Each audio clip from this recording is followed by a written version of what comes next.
Senhores, bom dia, boa tarde, boa noite. Está começando mais um Coin2Biz, nosso spin-off do Talk2Biz, nosso podcast semanal sobre estratégia, gestão, marketing e inovação.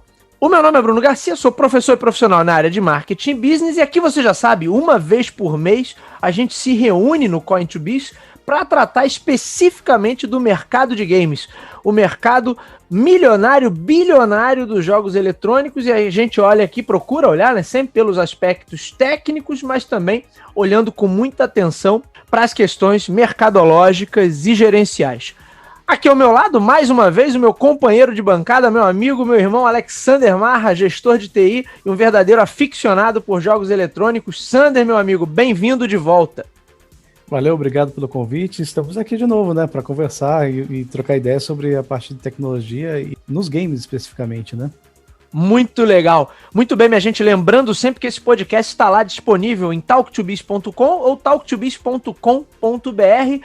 Lá você encontra o feed desse podcast e é claro que ele está disponível também nas principais plataformas de podcast da atualidade. Estamos chegando aí ao nosso 11º episódio do Coin2Biz e a gente começa a temporada 2021 com a novidade que é o lançamento da Odyssey Game Shirt, uma marca de camisetas focada 100% no público gamer. O mercado por aí tá cheio de estamparias, camiseterias, mas sempre com um foco muito grande nas estampas, produtos às vezes um pouco espalhafatosos, muito chamativos, normalmente produtos muito focados num público mais teen, num público mais adolescente. A Odyssey traz uma proposta diferente, que é focar no público retro gamer e trazer modelos mais sóbrios, que resgatam ali toda a nostalgia, o carinho que esse público tem em relação aos videogames clássicos. O meu amigo Sander tá ali levantando agora a sua caneca, seu exemplar histórico da caneca da Odyssey. Primeira remessa de canecas, meu amigo. Uma foi para você. Então, se você ficou interessado, acessa lá www.playodyssey.com.br para conhecer a sua nova marca de camisas retro gamers. E hoje nós vamos falar sobre qualidade. Meu amigo Sander, a gente tem um conceito básico dentro da área do marketing que é chamado de miopia em produto, miopia de marketing. Esse conceito foi cunhado por um economista chamado Theodore Levy. Ele escreveu um artigo, ficou famoso, um artigo seminal na área de marketing, deu origem ao livro chamado A Imaginação de Marketing, que é considerado aí leitura básica, né, para quem quer entender do assunto de marketing. E ele trabalha justamente com o seguinte: qual seria o problema da miopia? Muitas vezes a indústria fica tão viciada nela mesma que ela começa a focar muito no produto e acaba esquecendo de quem consome aquele produto, que deveria estar no centro das atenções, que é o cliente, que é o consumidor. E aí existem diversos tipos de miopia, mas o problema mais básico costuma ser o que a gente chama de foco na musculatura do produto. Quando você quer trazer melhor desempenho, melhor atributos técnicos e você acaba encorpando, dando uma turbinada, até gosto de brincar, você dá aqueles produtos que a galera de academia toma para crescer músculo mais rápido, você dá um esteroide, você dá um esteroide pro produto para você dar aquela musculatura para ele, então ele melhora em desempenho, melhora em aspectos técnicos, mas isso pode se converter num grande problema quando, na verdade, não necessariamente aquilo ali faz sentido ou vai fazer uma diferença para a experiência de quem está consumindo aquilo. E assim, acho que um problema recorrente que a gente vem trazendo nos últimos episódios, né, Sander, é justamente ligado a essa questão de miopia de produto. A área de tecnologia acaba sendo muito, de certa forma, atacada por esse tipo de miopia pela sua própria essência, de buscar sempre o avanço tecnológico, de buscar sempre a inovação. Então é muito comum que se caia nesse problema. Mas e quando esse excesso de tecnologia atrapalha o desenvolvimento do produto? E mais ainda, meu amigo Sander, atrapalha a experiência de quem deveria estar no centro das atenções, que é justamente o gamer, o jogador. E a gente acho que tem visto isso acontecer com uma certa frequência. Ou estou enganado, meu amigo? Não está enganado não, é exatamente isso que você falou, né? Nós temos hoje no caso é a miopia, né, do produto, em que as pessoas elas começam a deduzir muito o que o cliente quer, ao invés de perguntar ao cliente o que ele realmente quer.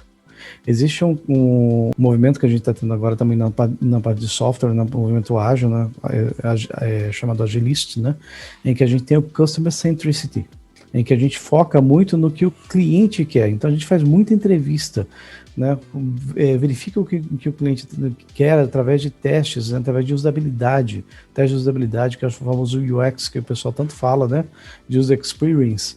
Você coloca profissionais de UX para poder captar de como é a melhor navegação que o cliente está esperando em determinado produto, né? E eu vejo que o pessoal não está fazendo muito isso nos games.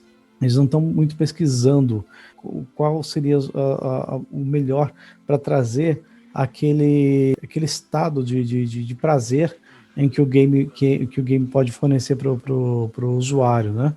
Hoje, por exemplo, você tem games muito bonitos, que basicamente são histórias que você acompanha, aquelas histórias, mas o desafio mesmo de você ganhar alguma coisa, de você passar uma fase, né, isso aí tem sido deixado bastante de lado, né, dentro dos games. Cada vez mais você vê games muito bonitos, que são verdadeiras obras-primas em parte de computação gráfica, mas com desafios que são repetitivos. Sim. Você já passou por aqueles desafios várias vezes anteriores, né? Então isso tudo vai acabar no momento em que, tá, tudo bem, a gente chegou num patamar tecnológico que tem um visual bonito, coisa e tal, mas cadê o desafio? A gente já passou por isso. E aí você acaba tendo o hype da novidade tecnológica, mas uma curva descendente muito grande em relação ao abandono daquela tecnologia. Sim, sim. Eu vou dar um depoimento aqui, Sander, um depoimento pessoal. Eu tenho jogado muitos jogos indie. E eu lembrei de você quando a gente falou no último episódio, né, que o excesso de elementos que a galera que queria colocar agora nos jogos de mundo aberto era um reflexo da nossa geração, que eventualmente via os jogos terminarem muito rápidos, e a gente ficava um pouco frustrado por isso. E aí hoje, em comparação, a galera que está produzindo são pessoas mais ou menos da nossa faixa etária que viveram isso na pele, e aí, em contrapartida, eles vão no extremo oposto. Eles fazem jogos que são, em sua maioria, intermináveis. A menos que você tenha um nível de dedicação ali quase obsessivo, você não vai conseguir cumprir ou passar por todos os desafios que aquele jogo tem a oferecer. E aí, eu jogando muitos jogos indie, né, você tem alguns jogos que você sente ali que a galera quer resgatar aquele espírito dos anos 80, anos 90, e como você falou, tem jogos belíssimos, não só em computação gráfica, mas também em pixel art, e por aí vai, só que eventualmente são jogos que te exigem ali esfolar o dedo, né, para você... E aí eu não consigo jogar. Eu vejo vários jogos que são belíssimos, são incríveis, que eu fico ali verdadeiramente apaixonado, e aí eu compro ou baixo, instalo, enfim. E não consigo jogar porque o jogo, na primeira tela, ele já tá te dando uma retada e exige, às vezes, um nível de sofisticação do manuseio do controle, né? Um nível de destreza ali que, para um jogador que pega, quando muito, uma vez por semana, e isso, assim, já num cenário muito positivo, podem passar algumas semanas sem que eu ligue isso aqui, é praticamente impossível. E aí, será que a gente está deixando de lado alguns parâmetros? E aí eu quero jogar essa pergunta para você, né? Quais são, então, os parâmetros para um bom jogo? Porque ele não pode ser fácil demais, mas também não pode ser difícil ao extremo. Eu comprei aquele Celeste, já jogou? Já. Todo mundo falando do jogo, é muito bacana, mas assim... Já nas primeiras telas você não consegue passar, é difícil para burro. E aí eu comecei, avancei algumas telas, depois só consegui avançar diminuindo o nível de dificuldade, porque o jogo me propunha coisas ali, movimentos no controle que no meu nível de habilidade hoje se mostravam impossíveis de eu conseguir fazer. Já não tinha mais o que você fazer, né? Assim, tipo, você não conseguia fazer isso aqui. E assim, o que eu vou fazer num jogo como esse? Eu não jogo mais, né? Não jogo mais, porque na primeira tela o camarada já tá me dando uma retada. Então, mas isso aí, assim, é a experiência do usuário, né? Qual foi o público-alvo que eles começaram que projetaram o jogo? Talvez o público-alvo do jogo não seja o público-alvo da nossa faixa etária, que gosta de controles um pouco mais sofisticados, mas não queira ter tanta dificuldade em fazer movimentos, estilo, por exemplo, Fortnite, em que você tem que construir um castelo enquanto você atira com o outro, coisa e tal, e você tá batalhando ali. Em compensação, por exemplo, as pessoas que estão na nossa faixa etária conseguiriam passar num jogo 2D estilo Nemesis muito fácil, com mais facilidade do que, por exemplo, as pessoas mais novas que a gente vê hoje. E eu já vi várias pessoas mais novas tentarem jogar Nemesis, por exemplo, e não conseguirem passar. Só que são extremamente boas em Fortnite. Isso aí tudo depende do público-alvo que foi projetado aquele jogo. Mas é óbvio, né? O desafio começa a se tornar repetitivo a um ponto que você tem uma tecnologia mais nova, com gráficos melhores, mas é o mesmo desafio que você já tinha anteriormente. E hoje a gente vê uma coisa que está sendo um pouco um vício de lançamento, por exemplo, que a gente já viu aí no PS5, no Xbox One, Xbox Series X, né? E S, né? Sim. Que é o relançamento de coisas que já existiam. Pois é, ainda tem isso. Não mudou nada. O desafio não mudou nada. É o mesmo desafio do que você jogava no Xbox One Fat ou no PS4. É o mesmo jogo. Só a famosa versão remasterizada, Sander? A versão remasterizada. Uma coisa é você remasterizar um jogo e dar um novo desafio, como por exemplo foi Resident Evil, que eles fizeram agora uma remasterização e deram uma repaginada no desafio.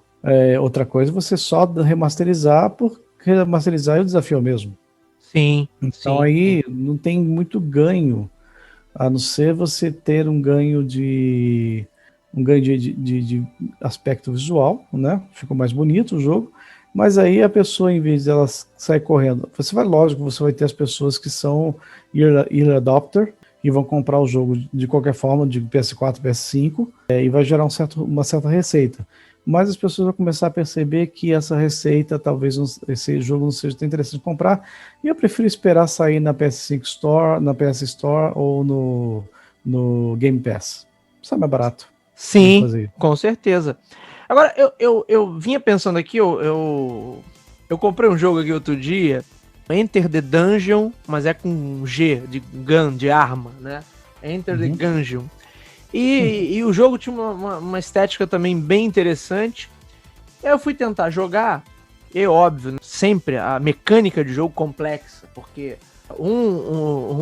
uma alavanca você move o boneco, outra alavanca você mira, aí com um botão você atira, com outro botão carrega, com outro você troca de arma, com outro você pula, não sei o quê.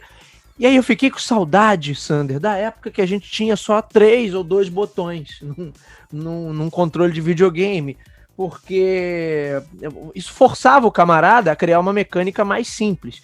E aí eu lembrei na hora dos exemplos do Theodore Levy de miopia de produto, que é isso, né? O camarada tá tentando melhorar a mecânica e tá tentando, da maneira dele, trazer mecânicas inovadoras, diferentes. Mas o quanto isso não torna, de repente, complexo demais. E assim, eu tô admitindo já aqui, ó, tô muito ruim em videogame, meus dedos já não respondem. Eu penso uma coisa, mas a mão não obedece, né? Então são produtos e focos de produtos diferentes, né? Nesse caso aqui, por exemplo. Mas será, ô Sander? Mas olha só, ô Sander, deixa eu falar um negócio. Um jogo desse, com gráfico pixelado, que remete à era 16 bits, anos 90. Se eu não sou o público, quem é então esse público? Você tem razão. Tem razão, nesse caso aí você tem razão, né? Totalmente pixelado e muito difícil o controle, né? Pois e aí eu vejo assim, que a cada jogo, como eu tenho jogado vários jogos indie, cada um traz uma mecânica específica, diferente, quer dizer, isso me demanda um tempo, uma curva de aprendizado ali, para eu conseguir de fato curtir o jogo, porque uma coisa é você jogar e curtir o jogo, outra coisa é você entrar e morrer, depois de meia hora dessa você cansa, né? Você não pega mais aquele jogo. Cansa mesmo. Então assim, a pergunta que eu quero, não tô afirmando não, tá sendo, tô jogando uma pergunta aqui pro nosso debate, mas será que em algum momento esses desenvolvedores com a questão de querer inovar, querer trazer mecânicas diferenciadas, o que é bom, né? Óbvio, para a indústria isso é bom, para o mercado isso é bom, mas será que a galera de vez em quando não está perdendo a mão um pouquinho e criando coisas talvez muito diferentes? Quando a gente tinha Mega Drive, lá atrás, o botão A era para magia, o B era para atacar e o C era para pular. Você não tinha muita dúvida em relação a isso. Você tinha alguma variação daquilo ali, mas a mecânica era meio que básica para todos os jogos. Isso eu acho que a gente veio Street Fighter, já complicou um bocado, mas ainda assim era soco e chute. Você só media ali o grau de impacto, a força, né, de cada golpe. Até os jogos de PlayStation, você tem uma mecânica básica que normalmente o comando principal tá no botão, que é o X ali, aquele esquerda inferior, que normalmente era o botão de ataque, o botão de tiro, o gatilho, enfim. Cara, de repente eu vejo jogos cuja mecânica muda completamente e ainda tem uma crueldade, tá? Jogos com as fases que são geradas aleatoriamente, randômicas. E aí nem saber, assim, decorar o que está por vir eu consigo, porque cada vez que eu morro, a fase muda. E aí, assim... Aí eles fizeram um desafio crescente, né? Conseguiu fazer com que atingisse outro patamar em relação ao desenvolvimento do jogo. E aí sim, tem esse ponto, né, Bruno? Qual é o público-alvo que eles estavam colocando aí? Será que é o público-alvo que é da nossa época? Ou será que é o público-alvo que está entrando agora, que gosta dos jogos pixelados, mas também gosta do desafio de multicontrole, né? De uma mecânica muito mais refinada. Pode ser, né? E hoje os jogos retrô, com visual retrô, eles estão muito em voga. Você tem muito jogo aí com 8-bit style, né? O 16-bit style, mas eles são extremamente belos na sua mecânica. Sim, e como é que eles são construídos, né? Eu particularmente gosto muito de jogos que parecem desenhos animados. Que você olha o jogo e você tem uma mecânica de jogo e o design do jogo dele é todo feito como se fosse um desenho animado. Eu acho muito bonito isso. Você tem uma mecânica, você tendo isso daí com um desafio legal, em que o desafio tem uma história que te envolve, né? E você tem uma mecânica relativamente simples de operações, né? Por exemplo, você tem jogos aqui que você só usa o A e o B nos jogos. Sim. Certo? Mas você tem jogos aqui que você usa os 8 botões, que é o A, B, X, Y, o R, LR, né? E o RL em cima, né? E ainda você tem que pressionar o botão, né, do cursor, né? Você tem que ficar pressionando ele para poder fazer uma outra ação. Imagina. Né? Você tem mecânica pra caramba para trabalhar ali, só na parte cursor, né? E aí você tem vários outros jogos que você tem que usar o teclado completo praticamente. Só que aí são as propostas diferentes, por exemplo, Microsoft Flight Simulator, em que você comanda efetivamente um avião com ele, né? Sim. E aí você usa todo o teclado, tem todos os comandos de gear, de flaps, né? Que são necessários para você guiar, mas a proposta dele é diferente. Então aí são propostas diferentes de abordagem, né, de público-alvo, em que aí vai o direcionamento do marketing para qual público-alvo aquele jogo foi desenvolvido. E é óbvio que existem empresas e pessoas que acham que vão desenvolver um jogo bonito, sem perguntar para o seu cliente, o público-alvo, de que se aquele jogo está indo para um caminho legal, se não está indo para um caminho legal, fazendo os testes de usabilidade, e lança no mercado e aí acaba flopando.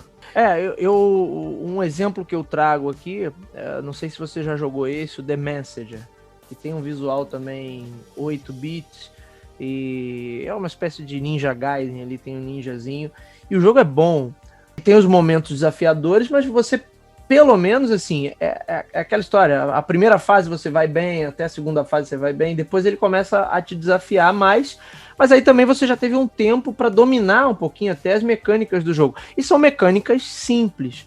Shovel Knight também, aquele do cavaleirozinho que anda com uma pá, né, cavando as coisas, é um jogo que tem uma mecânica simples, ele tem momentos desafiadores, mas você consegue entrar no jogo ali e curtir um bocado, que aí eu acho que é a crítica que eu faço. Ô, Sander, eu não quero ficar com conversa aqui de mau jogador, né? Mau perdedor. O Bruno tá gravando o episódio só porque ele não consegue passar de fase.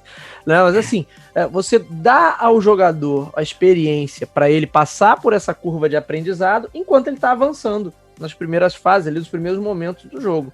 Não é Sim. como, porra, Celeste, que você, na primeira tela, o nego já tá te dando uma retada, você já tem que rasgar o dedo ali para conseguir passar. O meu ponto é, em alguns momentos os camaradas estão conseguindo montar essa estrutura, sei lá, dentro de um equilíbrio. Em outros momentos, eu acho que o desafio tá, talvez, pecando um pouco pelo excesso. E eu também não quero, óbvio que eu não quero aqueles jogos fáceis. A gente pegou isso na geração 16 bits, que todo mundo começou a fazer jogo fácil demais, porque o objetivo era você zerar logo o jogo e aí ter que comprar outro. Eu não quero também que a gente caia nesse problema, mas, putz, também não dá pra, na primeira tela, você ter que esfolar o dedo. Porque assim, aí você tá criando uma barreira para uma grande parcela do público, que hoje os videogames são uma indústria do tamanho que é, justamente porque não pega só as crianças, né? Que tem tempo. Sim. O videogame é uma indústria milionária porque tem eu, tem você, que trabalha a semana inteira, mas ainda reserva um tempo ali e um pedaço da carteira para jogar, para investir nisso. Sim. Mas a gente tem que pensar no seguinte, né? Uma coisa que hoje a gente tem uma quantidade de informações muito maior do que a gente tinha há 30 anos atrás. Então, por exemplo, quando a gente tinha os nossos videogames, a gente tinha a nossa quantidade de informações era aquilo que chegava através de revistas, através a única mídia basicamente que a gente tinha na época eram revistas. Era revistas especializadas. Eu tenho, sabe que eu tenho várias aqui ainda? Revista Videogame, então, Ação Game, Super Game, tem aqui várias. Hoje a garotada tem um acesso à informação e uma quantidade de informação, não só a garotada, como nós mesmos, nós hoje, né, temos um acesso a uma quantidade de informações que é muitas vezes maior do que a gente tinha há 30 anos atrás, quando a gente era garoto. E aí o que acontece? Você tem uma velocidade de absorção de dados, de informação muito maior do que era antes.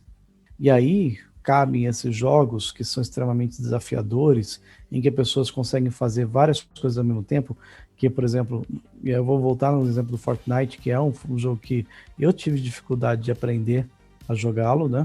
Mas depois que eu aprendi também, eu vi que ele é um jogo relativamente fácil de se jogar. Mas, assim, quando você não sabe jogar, você vai apanhar e você vai cair toda hora no Fortnite. Eu acabei desinstalando porque depois não me chama mais atenção, porque o jogo continua sendo o mesmo, que é nada mais é que um CS. E aí o pessoal vai me matar, né, por falar disso, é um CSGO, mas... Acabou de arrumar uma comunidade de inimigos aí, Sandro. De inimigos, exatamente. Mas não é brincadeira, gente, não é bem isso, não. Mas assim, você tem o seu público, você tem a sua construção voltada para aquele público, e hoje a gente tem pessoas que têm muito mais informações e conseguem processar muito mais informações paralelas ao mesmo tempo. E aí você acaba gerando também um outro lado do game que é danoso. É danoso para quem joga, que em vez de você ter um game para você se divertir, você tem um game para te chatear.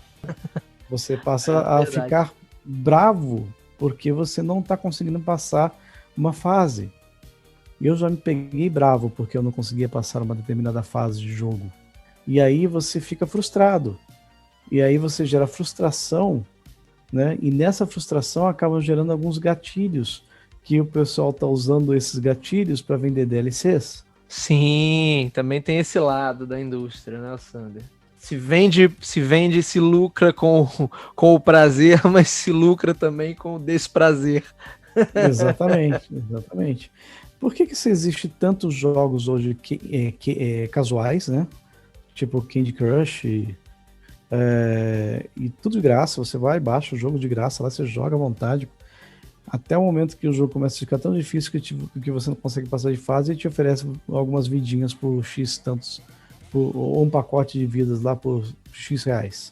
E aí, sendo um dos jogos que mais faturou no ano de 2020, é justamente jogos que fazem essas ofertas. O famoso modelo freemium. né? Se oferece algo de graça e oferece algum item mais avançado ou um acesso mais avançado, cobrando uma quantia pequena e módica que não vai doer nada no seu cartão de crédito. E aí a galera cai comprando vidas, créditos, itens, armaduras, fantasias e por aí vai. Exatamente, gasta no virtual um dinheiro real. E isso tá deixando assim, a curva de aprendizado, né? E a jogabilidade meio que viciada no que você pode comprar. O que é péssimo, né? Na verdade é péssimo porque significaria dizer basicamente que os camaradas poderiam... Olha só, eu vou traçar um paralelo aqui, Sander, mas vamos lá, tô jogando pro debate aqui, eu tô fazendo um papel de advogado do diabo, mas se a gente pegasse o que era o mercado de arcades nos anos 80 e até algum momento dos anos 90 ali, onde no arcade algumas situações eram extremamente difíceis e o objetivo era fazer realmente que você comprasse mais ficha, né? Tem vários jogos ali, inclusive muito jogo de navinha, né, cara? Que em essência são jogos muito difíceis e quem conseguia chegar a um final do jogo daquele com uma única ficha, né? Era praticamente impossível. Quer dizer, o camarada jogava a dificuldade ao extremo porque ele queria que você gastasse mais dinheiro com ficha, gastasse mais dinheiro tentando. Não é exatamente a mesma coisa, mas é uma lógica parecida. Eu te imponho um limite aqui que você não vai conseguir passar pela tua própria conta e você vai ter que gastar um dinheiro a mais. Acho que os jogos mais justos em relação a isso, em relação a ser papa ficha, come ficha, eram jogos de luta, Street Fighter. O cara habilidoso ali conseguiria chegar até o final sem precisar de fichas a mais. Agora, não vejo como o camarada jogando um jogo de nave no arcade ou jogando até mesmo um jogo de beat'em up, tipo Simpsons, Tartaruga Ninja, porra, que ele conseguisse chegar até o final sem gastar mais de gastando apenas uma única ficha. Eu acho que era bem difícil, algo bem difícil de se ver naquela época. Exatamente. Né? Aí assim, acabava com a diversão cedo porque você gastava toda a sua mesada para gastar as fichas lá. E hoje você tem esse aspecto aí da frustração, né? E os jogos são espertos, né? Os desenvolvedores de jogos foram bastante espertos nisso daí. Porque é o seguinte, quando ele percebe que você está abandonando o jogo por tentativas frustradas, né? Começa a facilitar. Sim, aí tem, né? aquela uma espécie de dificuldade adaptável, não é? Isso. E dificuldade adaptável, a gente vê vários itens aí que podem ser oferecidos, né? Eles começam a fornecer, por exemplo, alguns itens bait, alguns diamantes, algumas moedinhas que você troca por vidas extras, né? Agora, Sander, a gente tá falando aqui de jogabilidade, coisa e tal, de complexidade das mecânicas de jogo, e a gente batia um papo antes de começar a gravar, e você falou que esse sempre foi um grande trunfo da Nintendo, né? Independente da geração, a Nintendo se especializou em fazer jogos bons, né? E parece que entender como ninguém esse conceito da boa jogabilidade. Sim, ela focou no nicho, né? De jogadores que começam na infância e levam a sua nostalgia junto com... Porque a Nintendo também tem 40 anos aí de games, né? Tem mais do que 40 anos, lógico, mas o Nintendinho lá de 8 bits começou na década de 80. Então já vai para 40 anos já. E aí ela tem uma tradição que ela trouxe junto com ela esses games que são mais casuais, né? Mas com objetivos definidos, né? Predefinidos. Por exemplo, o Mario sempre vai salvar a princesa. E aí você tem desafios diferentes para cada geração. Ficam mais bonitos, ficam mais atrativos, mas sempre o Mario vai salvar a princesa. A vez que eles tentaram fazer uma coisa mais complexa, flopou. Quais foram as vezes que eles tentaram fazer as coisas mais complexas? Com o Nintendo 64 e com GameCube. E o Nintendo Wii U também, né, o Sander? O Wii U não flopou, ele deu certo. Ele vendeu bem, né? Dentro do nicho que ele estava colocando, ele vendeu bem. O problema do Wii U não foram os jogos, né? O hardware ali que era complexo e talvez as pessoas tivessem uma dificuldade. Mas ele flopou, eu discordo de você. Ele flopou, assim, que eles cancelaram o Nintendo Wii U no meio de uma geração e correram para lançar o Switch, cara. Se isso não é flopar, pô, você colocar o Nintendo 64 como flopado e o não é uma grande injustiça da sua parte. O Nintendo 64, não vou nem falar do GameCube, vamos lá, mas o Nintendo 64 foi um grande videogame. Tudo bem, ele teve seus problemas, mas foi um grande videogame. Foi um grande videogame, mas com os problemas de construção dele bem definidos, né? A princípio, para você ter uma mídia cara, que é cartucho, sim, num hardware que era capaz de processar imagens 3D, que era muito mais fácil você ter a carga de texturas dentro de um CD. Sim, né? sim. Isso eles demoraram e por isso acaba flopando como projeto. Ah, entendeu? Sim, verdade. Hoje você tá comprando inimigos aqui, ó. Já falou do Fortnite, agora tá atacando os adoradores da Nintendo. Veja bem, veja bem. A gente não é unanimidade, né? A gente tem as suas... Mas eu gosto, assim, eu quero um dia ainda ter uma coleçãozinha de games com o Nintendo. Sim, sim. Porque são jogos diferentes, são jogos gostosos de jogar e são simples na sua mecânica, né? Eles são jogos concebidos para serem simples. Esse é o ponto, Sander. Será que a Nintendo tornou mais especializada em levar o jogador para aquele chamado flow state, em que o camarada tá ali jogando, curtindo, ele vai ter algum nível de dificuldade, mas não a ponto de deixá-lo irado, mas também não vai ter aquele nível de facilidade tão grande a ponto dele considerar o jogo uma titica, porque ele vai conseguir passar por tudo, independente do que faça, e vai sempre conseguir vencer. Será que a Nintendo foi que, de repente, se especializou mais nisso, e não por acaso ela tem um grupo de franquias ali tão forte até hoje, que passou aí por todas as gerações, praticamente? Muito provavelmente. E quem gosta de Nintendo sempre vai esperar um jogo novo do Mario, sempre vai esperar um jogo novo da Zelda, do Link, que faz parte do Nintendo, do nintendista, de quem gosta de Nintendo, ter esses jogos ali e ter os desafios novos dos jogos baseados em experiências já vividas. E isso faz parte do flow state que você entra naquele fluxo de game, né? Que você começa a entrar naquele fluxo do processo do jogo e você fica hipnotizado por aquele fluxo do processo e de repente não vai aparecer um DLC para você baixar e para você salvar a princesa no castelo. Sim, sim, né? Sim. Não, e até tem DLC também nos jogos da Nintendo, né? Mas a lógica ali é um pouco diferente, né? Não é uma imposição para você melhorar de nível. E acho que além do saudosismo, né, o camarada tem aquela coisa assim do jogo do Mario que ele vai comprar, ou do jogo do Zelda, porque ele sabe que vai vir um bom jogo, né? Além do saudosismo, assim, a Nintendo até usava isso mais no seu marketing antigamente, né? Que era o selo de qualidade da Nintendo. Lembra disso? No 8, Sim. 16 bits tinha muito. Esse da 8 bits foi colocado o selo de qualidade, né? Nintendo Quality Seal, que era um bom jogo, justamente depois, porque teve aquele crash dos videogames, né? Da década de 80. Sim, né? sim. O número de jogos ruins que eram lançados eram enormes. Tinha muito jogo ruim. E aí eles passavam por uma experiência de usuário lá, na época da década de 80 lá, eles passavam com grupos de teste, né? E faziam a percepção do user experience lá. É muito forte para você poder lançar um jogo. Então eles tinham todo um cuidado para fazer o lançamento do jogo. E hoje a gente vê que muitas produtoras não têm esse cuidado de fazer o jogo visando a experiência do usuário. Simplesmente pega uma fórmula, por exemplo, você tem vários tipos de games diferentes, né? Um é Protect the Flag, né?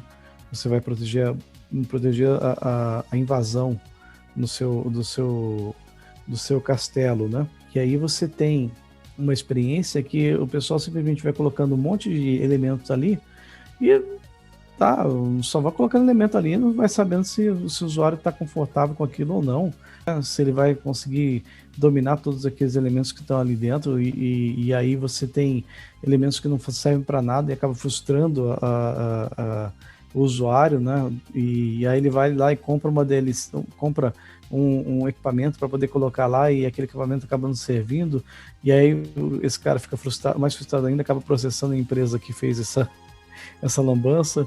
A gente tem o caso lá dos Estados Unidos, né, com a Epic. Então, tudo isso é influenciado diretamente pelo momento, pela experiência do usuário. E esse customer centricity que precisa ser levado mais em conta na hora de desenvolver os jogos. Sim, você trouxe esse termo logo do início da nossa conversa e acho que é um termo importantíssimo, central, sem nenhum trocadilho, importantíssimo para esse debate que a gente está trazendo aqui hoje. Sim. Quanto esses camaradas estão colocando realmente o consumidor, o jogador, no centro dessa estratégia de desenvolvimento do produto. O jogo é um produto, como qualquer outro, ele precisa entregar ali um certo desempenho, uma certa performance, para que aquilo continue a fazer sentido. Agora eu queria pegar o gancho do que você trouxe sobre o Nintendo 64, ô Sander, e até aí você vai fazer o link também com a questão de colocar o consumidor ali no centro da estratégia. Em muitos momentos, a própria questão tecnológica levava nós, jogadores, a termos uma experiência deteriorada, mas em algumas situações a gente topava essa experiência ruim por conta do ganho, da melhoria ou do recurso que estava sendo colocado ali do outro lado. Vou te dar um exemplo do que eu estou querendo dizer. Nós que pegamos lá a quinta geração, PlayStation, Sega Saturn, quem teve Sega CD na época do Mega Drive, e outros que usavam dessa mídia, você tinha ali uma melhoria gráfica, em compensação você tinha um famoso tempo de loading. Lembra disso? Que ainda é um problema, né? Não por acaso os novos aparelhos, os novos consoles vêm com armazenamento SSD, justamente para melhorar o tempo de loading, quer dizer, te melhorou bastante a tecnologia, mas o tempo de loading continuou sendo um problema que todo mundo tem que enfrentar. Então, será que em alguns momentos a gente, até quando você falou do Nintendo 64, por isso eu puxei esse exemplo, quer dizer, o público preferiu os jogos de CD, apesar do tempo de loading. Um dos argumentos da Nintendo é que o CD não tinha loading, o cartucho não tinha loading, o CD tinha, mas ainda assim a galera estava tão aficionada por ambientes em 3D, full motion video, que depois se mostrou uma bomba, né? Quem atura hoje jogos com muitos vídeos, né? Um porre. No entanto, naquela época, você queria ver aqueles vídeos 240p horrorosos. Mad Dog McCree, lembra disso, Alexandre? Nossa, jogava no fliperama, né? Dando tiro no faroeste ali, norte-americano. E era um negócio horroroso, mas que a gente achava o máximo. Então, em alguns momentos, o público topou uma experiência. Diga-se de passagem que esse negócio de Mad Dog McCree, as experiências anteriores, se você procurar nos vídeos aí, você vai achar ele desde 1983 rodando esse tipo de experiência. Laserdisc, né? Com aquele Dragon's Lair, não é isso? Isso, Dragon's Lair. O MSX tinha um LD da Pioneer que rodava, tem Badlands, tem os jogos espaciais lá, que não lembro agora o nome do jogo, né? Mas acho que tinha um chamado Space Ace também, que era o mesmo estilo do Dragon Lair, né? Sim. Então assim, essas experiências assim e é lógico, é um jogo bastante tosquinho, né? Sim. Você tinha somente uma ação. Se você estivesse vindo inimigo, você só funcionava se você colocasse para baixo e aí passava para a próxima trilha do vídeo, né? Que era um vídeo player. Sim. Com marcação da posição, né? Sim. Na verdade, jogabilidade zero. Era quase que você jogar aquele jogo do Hugo que tinha na TV. Lembra? Sim. Aperta pra pular! Aperta pra baixar. É exatamente isso.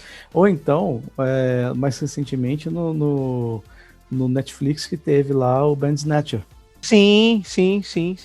Que era você escolhia opções, né, da história, né, que você definia, assim, é uma coisa que já existia há muito tempo, mas foi implementado de uma forma inovadora dentro do Netflix, usando o próprio controle da televisão, o pessoal jogar uma história. Só que isso já existe há muito tempo. O próprio Bandersnatcher fala disso, né? A história envolve exatamente, não vou dar spoiler, envolve exatamente esse ponto. É o do rapaz que é desenvolvedor de games, não é isso? O rapaz desenvolvedor de games chamado Bandersnatcher, que faz exatamente aquilo que o Bandersnatcher se propõe. Sim, é muito legal, muito legal. Tem, pra quem tem criança em casa, tem o seriado interativo também no Minecraft na Netflix. São só 5 episódios, mas cada episódio tem mais ou menos 1 hora, então dá pra criançada se divertir bastante. E tem essa questão também de você escolher, tomar decisões ali ao longo do episódio. Mas não é interessante isso, porque em alguns momentos, acho que havia uma euforia tão grande em relação às novas tecnologias que a galera topava uma experiência deteriorada, porque aquilo ali era uma tecnologia que te chamava muito a atenção. Você vê o próprio exemplo dos jogos em full motion video, como a gente falou de Dragon's Lair, Mad Dog McCree e tantos outros, né? Teve um jogo da SEGA também que era holográfico, não sei se você chegou a ver. Lembro, tinha o Time Traveler. Time Traveler. Teve uma exposição lá no Barra Shopping, aqui no Rio de Janeiro, que eles estavam mostrando esse jogo e eu joguei. Era a mesma coisa, né? Era o jogo de um comando só. Cada cena você fazia um comando ali e ou você passava ou você morria. Mas aí é que tá, né? Será que não era miopia? Porque assim, a questão ali era mostrar o poder da holografia, você poder passar a mão e meter a mão ali nas imagens, né? E nada acontecer. Mas enquanto produto, o produto... Eu li na época que a SEGA lançou inclusive um jogo de luta. Aquilo nunca joguei, não sei como é que funcionava. Esse eu nunca vi. Mas devia ser tosqueira também a nível de jogabilidade. A galera era aquilo, né? A galera vibrava porque era tecnologia ali. Olha, você vê quão longe foi o mercado de jogos holográficos. Pois é. e full motion video foi pelo menos buraco também, né? Acho que talvez a galera só cita hoje em dia Night Trap por conta da polêmica. Lembra desse, do Sega CD? Depois acho que saiu pra 3DO também. E o próprio Dragon's Lair, são jogos icônicos, assim, né? Marcaram época. De resto, assim, você pega pra jogar hoje num emulador ou numa versão remake, você vê o quão ruim era a experiência. Assim, se você bota um bom jogo da Activision pra Atari, que, dava de 1000-0 naquela jogabilidade. É o que o pessoal chama de envelheceu ruim, né? Envelheceu de uma maneira ruim, né? E aí você tem jogos que até hoje você joga com gosto, né? Exato. Poxa, Pitfall, você ainda gosta de pegar o bonequinho e ficar pulando sobre os jacarés, né? Sim. River Raid, Enduro. É um jogo que jogos extremamente repetitivos. Você repete a mesma coisa, mas o desafio é gostoso, né? De você fazer pontuação, né, neles. Sim. Então, e aí você vai e brinca com seu amigo lá, pô, eu fiz mais que você, coisa e tal, né? E assim vai. Talvez hoje falte resgatar um pouquinho. Existem públicos, assim, vamos colocar um pouquinho cada uma coisa numa caixinha. Existem públicos determinados para determinados tipos de produto, certo? Alguns você vai abraçar com mais gente e outros você vai abraçar com menos gente. Quanto mais sofisticados for o produto, né, com mais dificuldade, com mais processos que a pessoa precisa aprender para poder passar de fase, mais é fechado naquele nicho que o produto se propõe. Quanto mais fácil é o produto, quanto mais fácil é o game, em que o pessoal vai ter uma jogabilidade casual, em que você tenha algumas funções que podem ser vendidas pelo online hoje, você já tem um outro nicho, né? Um nicho de gamers mais casuais. E nesse nicho de gamers mais casuais estão pessoas com maior faixa etária. Então, sim. São dois nichos assim, bastante distintos. E tem o pessoal que gosta do game em si, né, de pegar a mídia física, ou de baixar o jogo e ver a beleza do jogo. Tem uma mecânica simples de jogar, mas efetiva, e aí você vai pelo desafio. Esses são os gamers raiz, né, vamos dizer assim, né? Os que gostam do desafio do jogo, mas não abrem mão de uma beleza estética. Sim. E acho até que vale pra gente já caminhar pro encerramento. Assim, não estamos fazendo aqui, eu, no caso, não estou fazendo aqui uma defesa do jogo fácil, que o jogo tem que ser fácil, tem que ser um jogo débil, não é isso.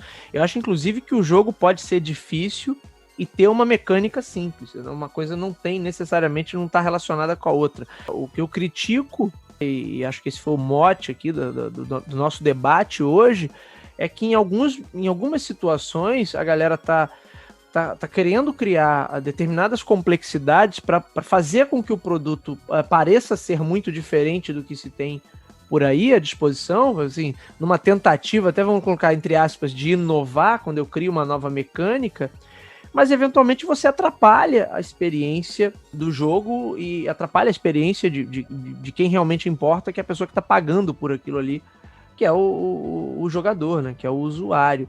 E aí eu acho que de vez em quando a indústria perde um pouquinho a mão, assim, eu fico absolutamente encantado, Sander, como eu tô na vibe de consumir jogos indie, acho que nos AAA isso talvez não aconteça tanto, né? Mas jogos indie eu fico absolutamente apaixonado, assim, pela estética, pelos gráficos, coisa e tal.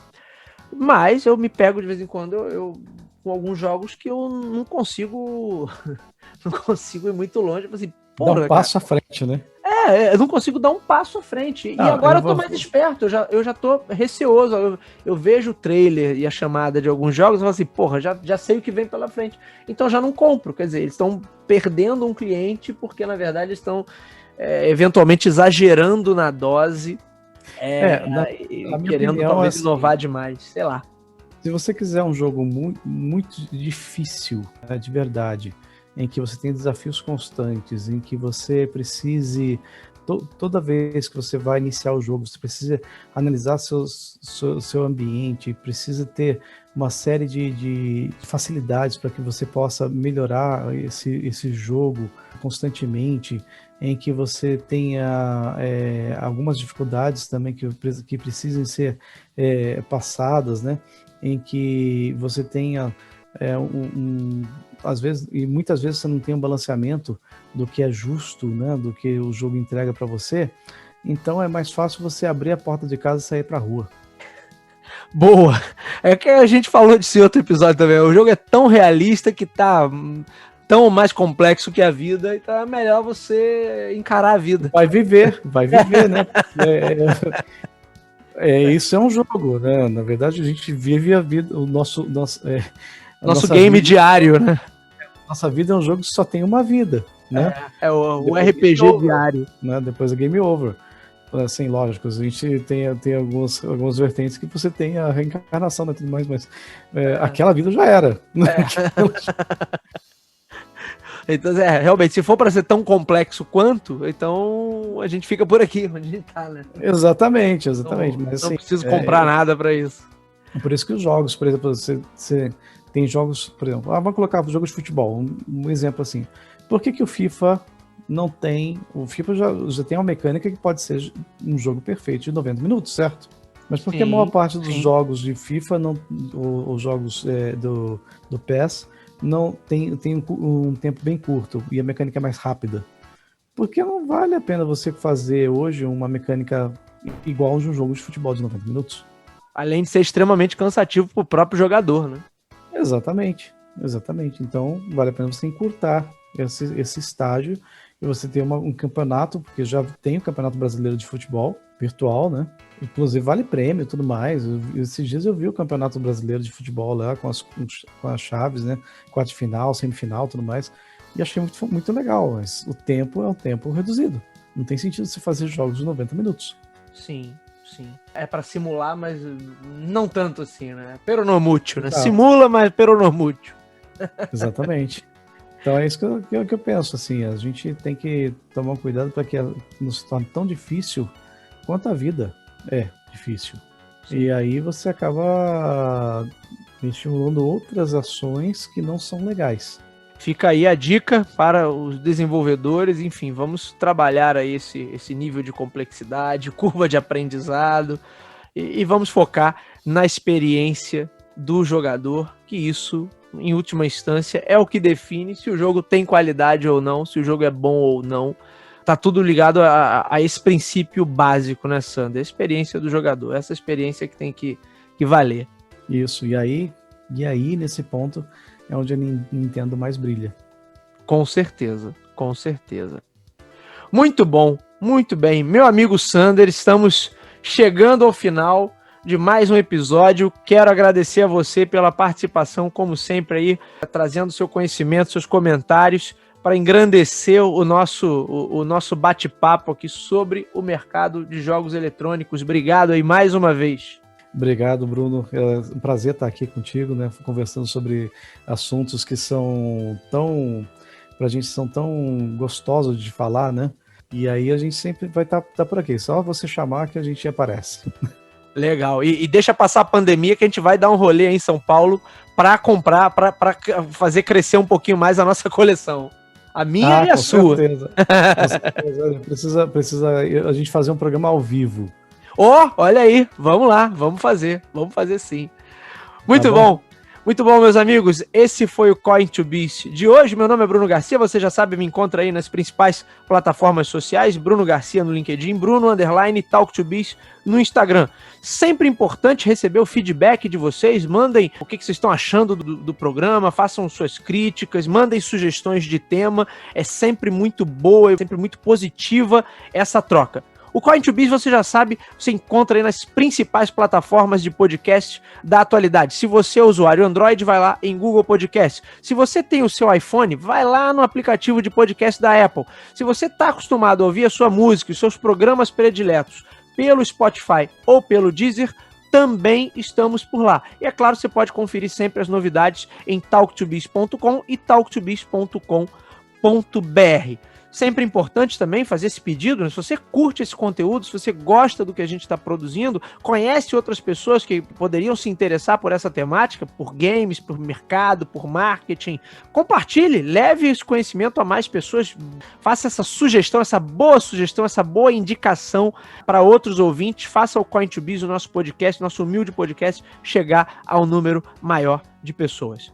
É isso, meus amigos, eu vou ficando por aqui. Mais uma vez, um agradecimento aqui ao meu amigo, meu irmão Alexander Marra, e nos vemos no próximo. Até lá!